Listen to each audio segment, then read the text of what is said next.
Good morning, everyone, and welcome to the September 15th meeting of the Executive Standing Committee. The Halifax Regional Municipality is located in Mi'kma'ki, the ancestral and traditional lands of the Mi'kmaq people. The municipality acknowledges the peace and friendship treaty signed in this territory and recognizes that we are all treaty people. Okay, I wonder if I could have a motion to approve the minutes of August 18th, please. Councillor White, thank you very much. Any conversation on the minutes? Okay, seconded by Councillor Hartling. All in favor, show of hands. And the minutes are approved. Thank you very much.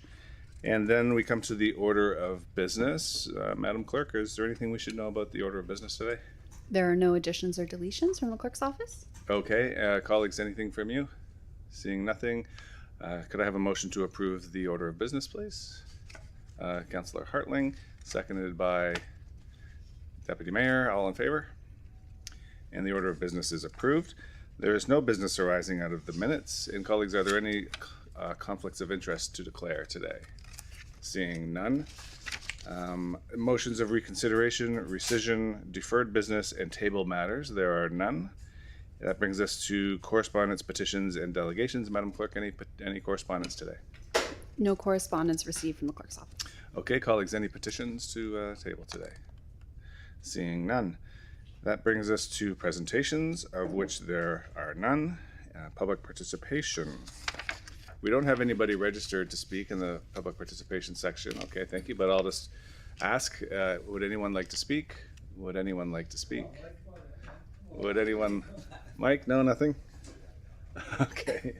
Would anyone like to speak? Seeing none. We are now section 12, items brought forward, of which there are none. Reports. This brings us to 13.1.1, 2026 Halifax Regional Council meeting schedule. And I wonder if someone would put the motion on the table, please.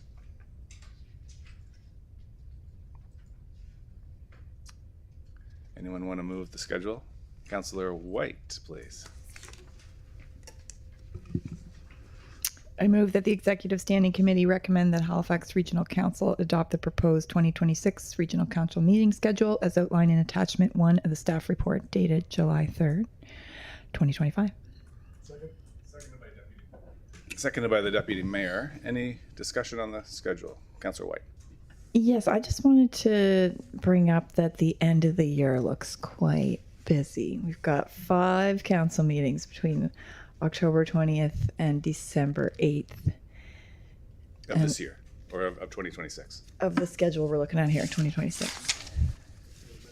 Yeah. But the schedule that we're looking to approve, okay. That feels like a lot to me, and I was wondering if we could smooth it out throughout the year. Sometimes there's places where we have 3 weeks in a row without one, or so I don't know what the thinking was to have so much crammed in at the end. Looking at October, November, and December of 2020. Oh, sure. Okay. I would just note that it seems to me, Councillor White, that there are 2 meetings in each of those months commensurate with all the other months. I don't see a difference in the pattern, but the difference in the pattern, Mayor, is we have 3 in a row. We almost never do that. Just November 24th, December 1st, December 8th. I see. Okay. And then 2 in a row, the 20th and the 27th. So through the mayor to the councillor, Yep. Laura Lewis, Deputy Clerk, Council and Committee Services. So we acknowledge that as well. Okay. This year was a little bit tricky where Labor Day is late this year. So with the every other week from September 8th, that kind of adjusted some of the meetings while trying to keep to 2 meetings per month.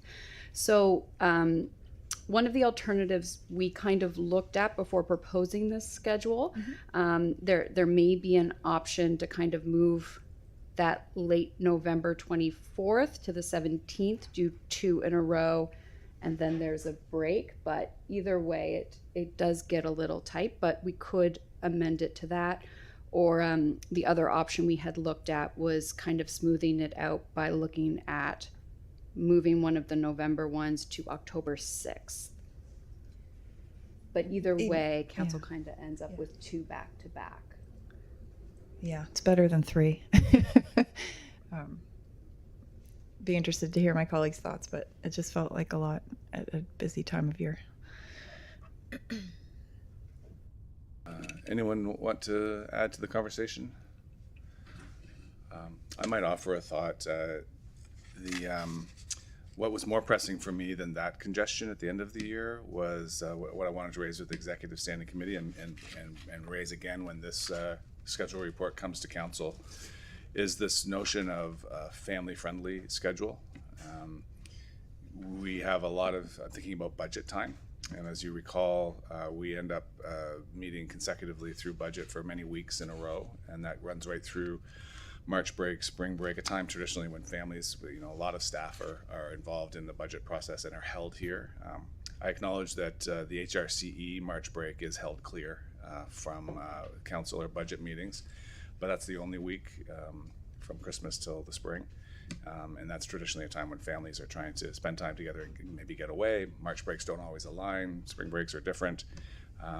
So I don't think it really impacts this schedule.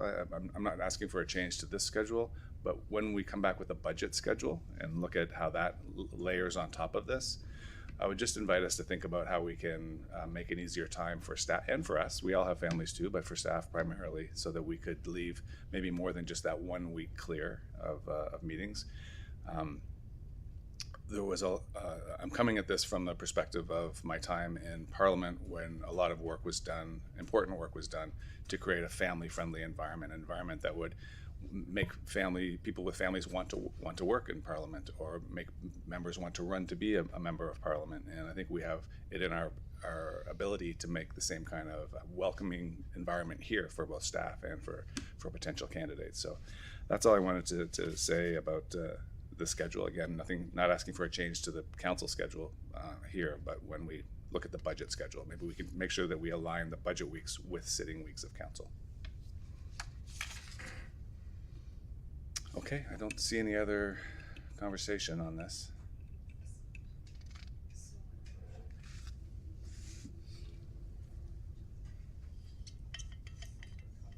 Okay, Councillor Cuddle, please. Yeah, I'm just wondering, in shifting the if we're going to consider shifting the council meetings today based on the comments from Councillor White, I'm looking at, where are we here? 2026. Actually, no.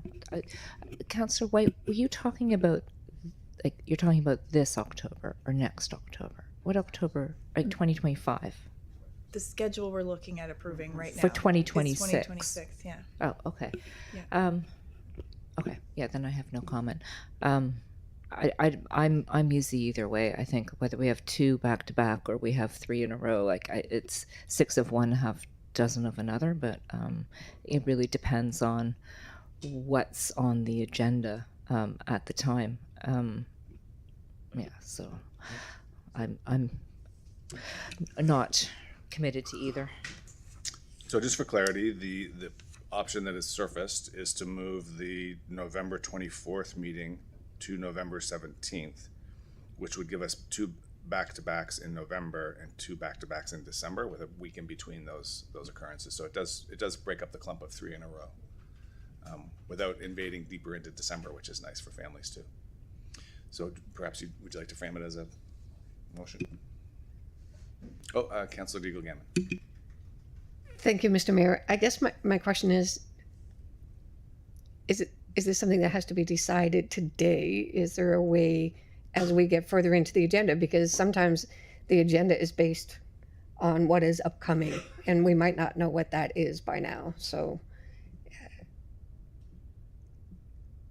I don't know if this is I'm just a little bit concerned that we might be at a step in the work that we need to get done. Yeah. Well, at this point, obviously we'll adhere to the will of the committee, but yeah, I mean, if you want to wait, I mean, it's hard to say. Usually in 3 weeks back to back, we're likely to have a light enough agenda. I don't want to call it early, But, you know, I look at it and I would say there's a high probability we'll end up canceling one of them in the way we schedule our work with you. That said, you know, our track record is 2 per month to make sure things keep flowing. So I can't make that call, but yeah, I would say there's a probability. And certainly if you just want to wait till we're deeper in the schedule, that's no challenge whatsoever, except for what John's going to say. So people are starting to book, you know, events January, February, March, and staff and council need to set a schedule. But clearly that could be amended or changed down the road. But I would suggest that you make a recommendation to regional council now, so that council can set the agenda for the next year, and then we can give some consideration as the year goes by. But at least that way councilors will know how to hold and book and make plans going ahead. And staff for conferences. Sorry, and staff, yes. What do you, I guess it's up to you, Councillor White. Would you like to go Yeah, so I mean, I like that idea of just having 3 groups of 2, so moving the November 24th meeting to November 17th. I would move that. Okay, would anyone care to second that that amendment? Is it okay, Deputy Mayor? We'll see how we feel about that. All those in favor of the, unless there's further conversation on that, all those in favor of moving the 24th meeting of November to the 17th of November?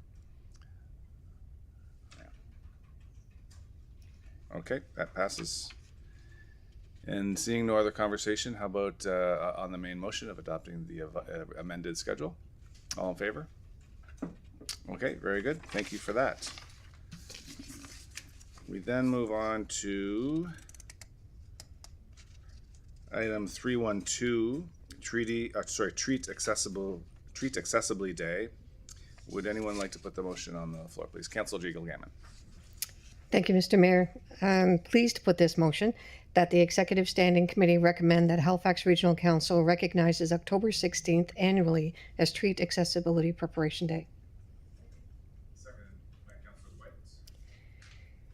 So, okay, I'll keep going.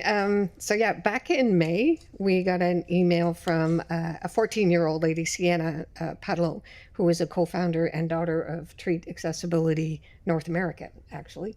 And the goal really is to have a movement to make Halloween the first accessibly inclusive tradition in the world, which is pretty cool, really. I know that in Fall River, we one neighborhood up on Carmel Crescent had an inclusive Halloween, which was pretty awesome.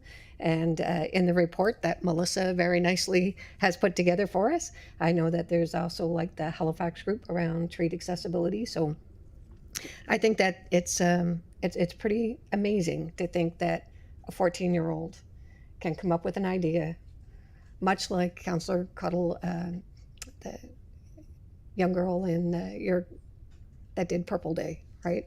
So very similar, right? So that kids have a vision, and sometimes they're just a lot smarter than we are, and they just said, go ahead and go do it, and then ask politicians to follow suit. So I hope that we do follow suit, and we have October 16th as the Treat Accessibility Preparation Day, and that we have a really nice proclamation as well. Thank you. Thank you very much. And we did have a seconder. Oh, it was Councillor White. So seeing no further discussion, all those in favor of the proclamation? And that is approved. Very well done. That brings us to any motions. I don't believe we have any motions being presented by members today. And that brings us to in camera. There are 2 in camera items. Could I have a motion to, let's do the minutes first. Maybe Deputy Mayor, you'd like to. My claim to fame is Your claim to testing the fame, in-camera yeah. deputy Exactly. minutes. I won't be remembered for anything else, but I'll be remembered for that. So, You're the second.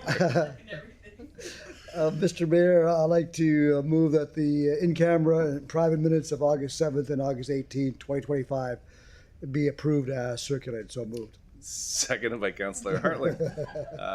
Any discussion on the minutes? Seeing none. All in favor? And the minutes are approved. And perhaps we could have a motion to go in camera then. Oh. Well, maybe we want to test it in open session? Sure. So do you want me to do that? Sure. Yeah. I'll test the next item, 15.2. Motion that the Executive Standing Committee, 1, adopt the recommendations as outlined in the private and confidential report dated September 5th, 2025. And 2, direct the private and confidential report dated September 5th, 2025 be maintained private and confidential. So moved. Seconded by Councillor White. Any discussion? Okay, good. All those in favor? The motion is approved. Colleagues, that brings us to number 18, the date of the next meeting. We'll look forward to meeting again on October 20th, 2025. And unless there is anything else anyone wants to add, look for a motion to adjourn. Moved by Councillor Hartling. Thank you very much. It's 10:20, pretty good.